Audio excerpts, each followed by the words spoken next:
ఏన్కూరు మండల కేంద్రంలో Sitarama lift irrigation project పనులను రెవెన్యూ శాఖ మంత్రి పొంగులేటి శ్రీనివాసరెడ్డి పరిశీలించారు.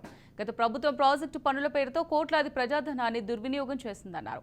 2400 కోట్లతో పనులు పూర్తి చేయవలసి ఉండగా 18,000 కోట్లు ఖర్చు చేశారని విమర్శించారు.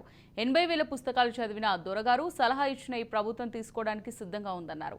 త్వరలోనే కొత్త రేషన్ కార్డులు, ఇందిరమ్మ ఇళ్ల కార్యక్రమాన్ని ప్రారంభిస్తామని మంత్రి పొంగులేటి శ్రీనివాస్ వెల్లడించారు.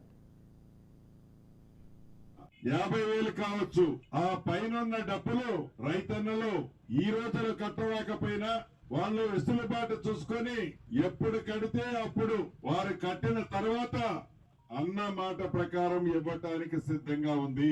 ఒకటి ఇందిరమ్మ ఇల్లు ఇచ్చిన మాట ప్రకారం ఈ 5 సంవత్సరాలు ఇందిరమ్మ రాజ్యంలో తప్పకుండా అర్హులైన ప్రతి ఒక్కరికి ఇందిరమ్మ ఇల్లు ఇవ్వడానికి ప్రభుత్వం సిద్ధంగా ఉంది.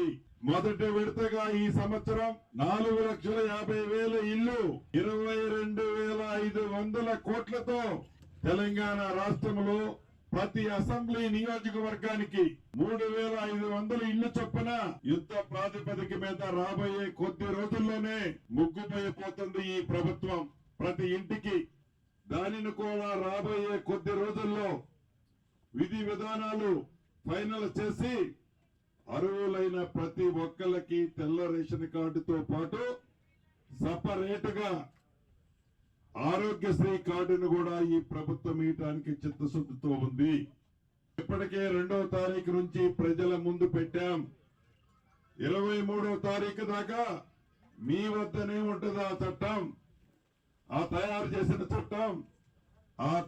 చేసిన చట్టంలో సవరణలు ఏమైనా ఉంటే, మార్పులు చేర్పులు ఏమైనా కావాలి అని అనుకుంటే ఎవరు సూచనలు ఇచ్చినా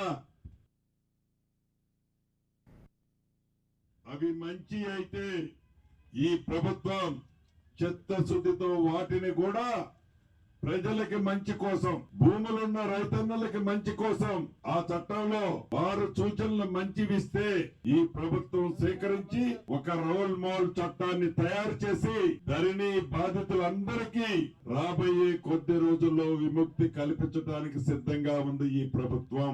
ఈ 7 నెలలలో గౌరవ ముఖ్యమంత్రి రేవంత్ రెడ్డి గారు గాని, ఈ కేబినెట్ గాని, మన ఎమ్మెల్యేలు కాని భవిష్యత్తులో కూడా ఇంతకంటే మరింత కష్టపడి ప్రతి ఒక్క కళని గౌరవ ముఖ్యమంత్రి రేవంత్ రెడ్డి గారి నాయకత్వంలోని ఈ ప్రభుత్వం ఇచ్చిన ప్రతి మాటని నెరవేరుస్తుంది అని మరొక్కసారి తెలుపుకుంటూ, ప్రభుత్వ సొమ్ము ఎక్కడా వృధా కానీయకుండా, ప్రభుత్వ భూమి ఎక్కడా గజము కూడా పోనీయకుండా, కాపలా కుక్కలా ఈ ప్రభుత్వ పక్షాన మేముంటాం, కాపాడుతాం. ప్రజల సొమ్ముని వృధా కానీయం. ప్రభుత్వం